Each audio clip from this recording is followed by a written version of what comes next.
Picture this. You look at the clock and it's 10:30. You're pumped because you know after one episode of your favorite show, you'll be in bed at 11 o'clock, which is perfect. It's exactly what you planned. One episode comes and goes, and the dreaded next episode starts in 15 seconds pops up on the screen. Without having to move a muscle, you give yourself that extra 30 minutes of relaxation and leisure with just one more episode.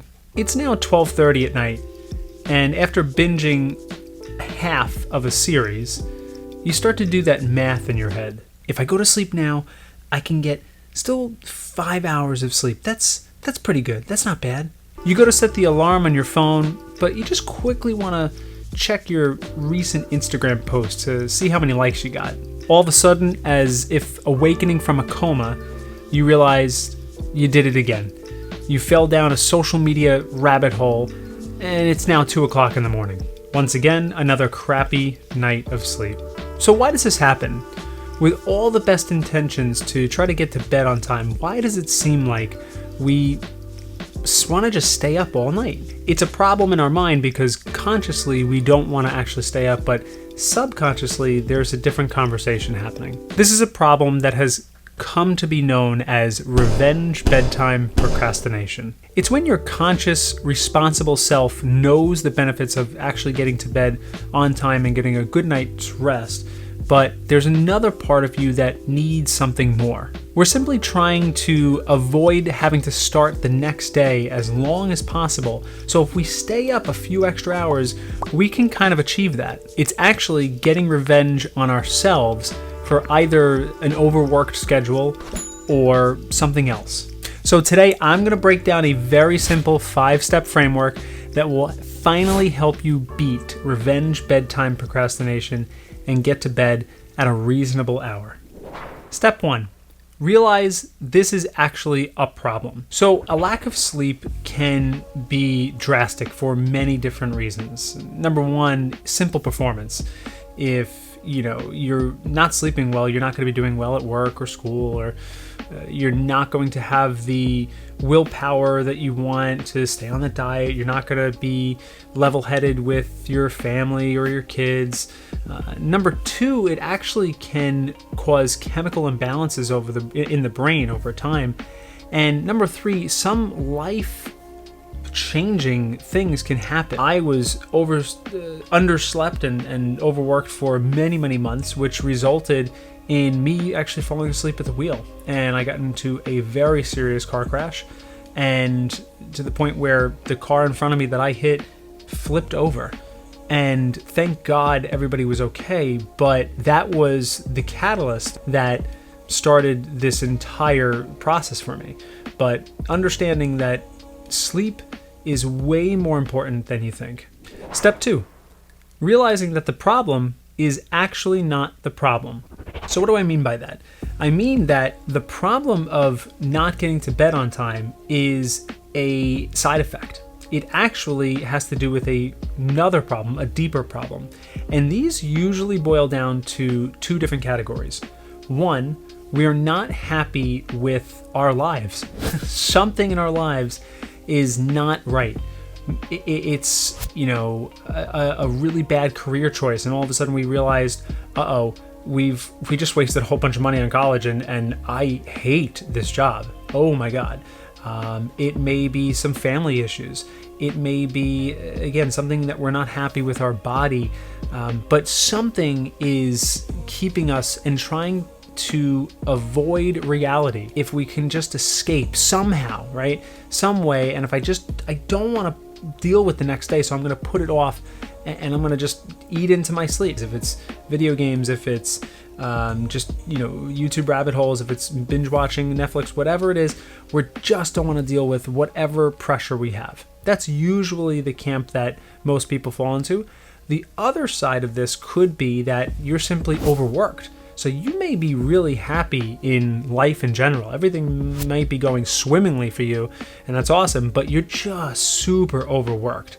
And you take that revenge out on your schedule, and you say, no, I deserve to fit in time for myself no matter what. and at what cost and at what time. So once you have clarity of what it actually is that is keeping you up, literally, you are going to feel so much better, because then you're going to have so much more direction in your life in general, but more importantly, you can nip this in the bud right away. You can figure out, okay, this is my issue. More importantly is that understanding you're going to take some time. It's going to take a process to try to figure out what is really, really keeping you up.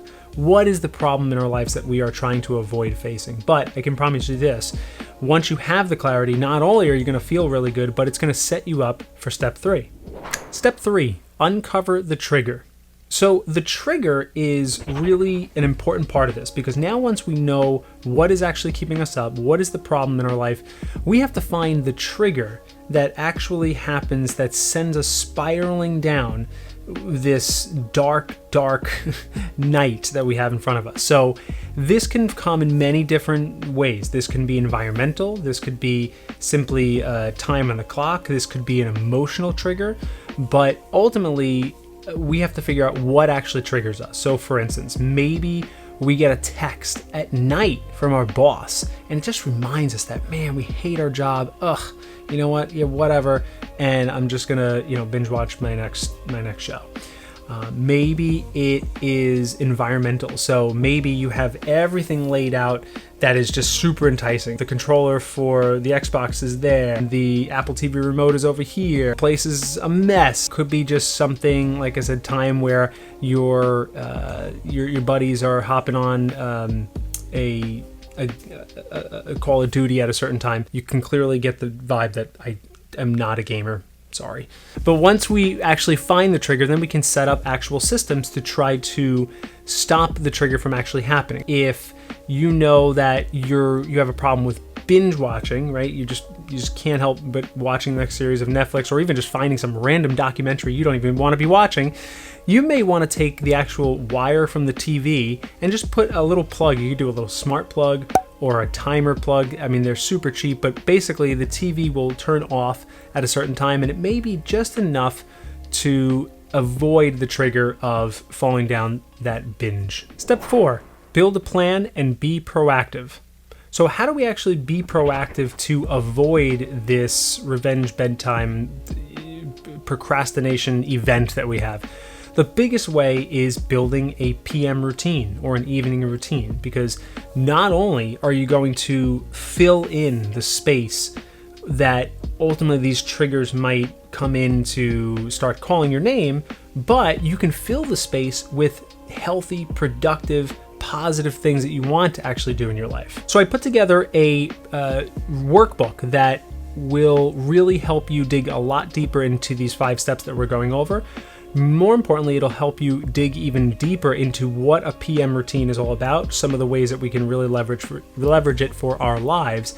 And it actually has a PM routine template. So you can literally just print it out and start tonight and fill out and put a couple of tasks on and make a really, really positive evening routine for yourself.